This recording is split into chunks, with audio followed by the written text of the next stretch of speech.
अगर आप पहली बार हमारे चैनल चंद्रेश अग्निहोत्री से जुड़ रहे हैं और चैनल अभी तक सब्सक्राइब नहीं किया है तो चैनल सब्सक्राइब अवश्य कर लें। ऐसे ऐसे एकांकी विष्णु प्रभाकर द्वारा रचित है। इस पाठ में नाटककार ने एक ऐसे बच्चे के नाटक को दिखाया है जो छुट्टी के दिनों में अपना गृह कार्य नहीं बना पाने पर बीमारी का बहाना करता है ताकि वह स्कूल जाने से बच जाए। आइए शुरू करते हैं पाठ का सारांश। मोहन कमरे में बेड पर लेटा बार बार पेट पकड़कर कराह रहा है। बगल में बैठी उसकी माँ गर्म पानी का बोतल से पेट सेंक रही है। वह मोहन के पिता से पूछती है कि उसने कुछ खराब चीज़ तो नहीं खाई है। पिता तसल्ली देते हुए कहते हैं कि मोहन ने केवल केला और संतरा खाया है। दफ्तर से ठीक ही आया था, बस अड्डे पर अचानक बोला पेट में ऐसे ऐसे हो रहा है। माँ पिता से पूछती है कि डॉक्टर अभी तक क्यों नहीं आया। माँ पिता को बताती है कि हींग चूरन पिपरमिंट दे चुकी हैं परंतु कोई लाभ नहीं हुआ। तभी फ़ोन की घंटी बजती है। पिता फ़ोन रखने के बाद बताते हैं कि डॉक्टर साहब आ रहे हैं। थोड़ी देर बाद वैद्य जी आते हैं। वे मोहन की नाड़ी छूकर बताते हैं कि उसके शरीर में वायु बढ़ने के कारण ऐसा हो रहा है। वह बताते हैं कि उसे कब्ज है, कुछ पुड़िया खाने के बाद ठीक हो जाएगा। वैद्य जी के जाने के बाद डॉक्टर साहब आ जाते हैं। वे मोहन की जीभ को देखते हैं और बताते हैं कि उसे बदहजमी है। वह दवाई भेजने की बात करते हुए निकल जाते हैं। डॉक्टर के जाने के बाद पड़ोसन आती है। वह मोहन की माँ को नई नई बीमारियों के बारे में बताती है। उसी वक्त मोहन के मास्टर जी भी आ जाते हैं। वह मोहन का हाल पूछते हैं। मास्टर जी समझ जाते हैं कि मोहन ने गृह कार्य पूरा नहीं किया है, इसलिए वह बीमारी का बहाना कर रहा है। मास्टर जी सभी को बताते हैं कि मोहन ने महीने भर मस्ती की जिसके कारण उसका स्कूल का कार्य पूरा नहीं हुआ, इसलिए उसने यह बीमारी का बहाना किया। मास्टर जी मोहन को 2 दिन का वक्त देते हैं और कार्य पूरा करने के लिए कहते हैं। माँ यह बात सुनकर दंग रह जाती है। पिताजी के हाथ से दवा की शीशी गिरकर टूट जाती है।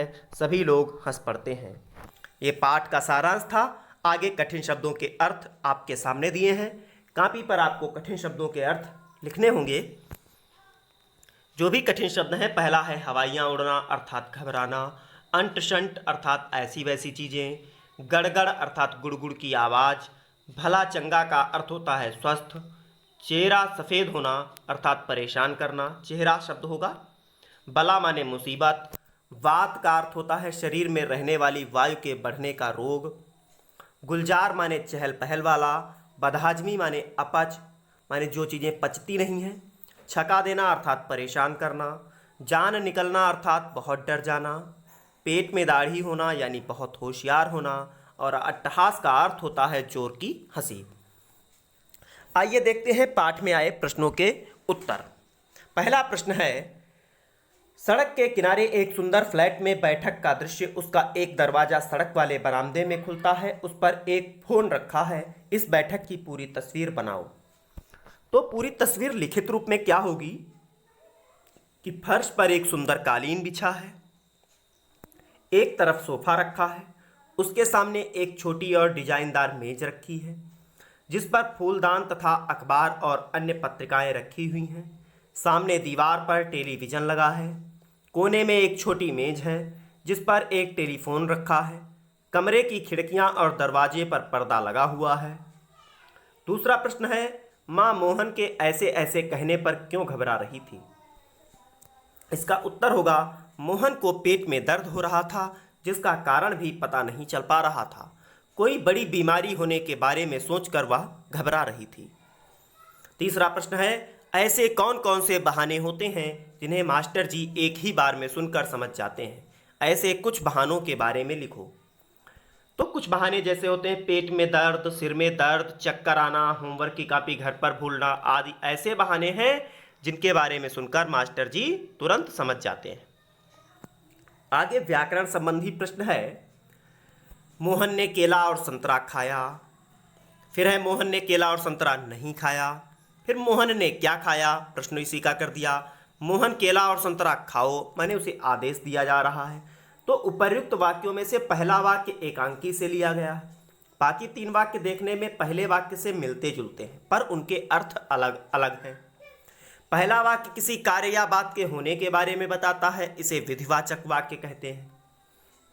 दूसरा वाक्य जिसमें नहीं लगा है उसे कार्य न होने के संदर्भ में प्रयोग किया जाता है, इसलिए उसे निषेधवाचक वाक्य कहते हैं, यानी मना करना। तीसरे वाक्य में इसी बात को प्रश्न के रूप में पूछा जा रहा है, इसे प्रश्नवाचक वाक्य कहते हैं।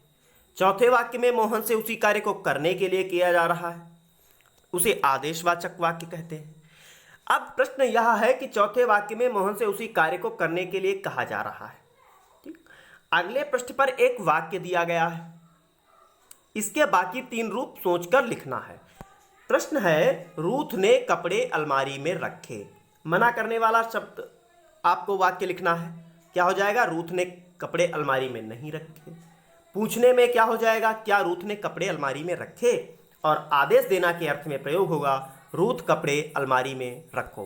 पूरा पाठ देखने के लिए बहुत बहुत धन्यवाद। अपने सभी मित्रों को शेयर करें और अगर अभी तक चैनल सब्सक्राइब नहीं किया है तो सब्सक्राइब अवश्य कर लें। और अगर आपको कोई समस्या आ रही है तो आप हमारे व्हाट्सएप नंबर 8042 70049 पर कांटेक्ट कर सकते हैं। धन्यवाद। जय हिंद।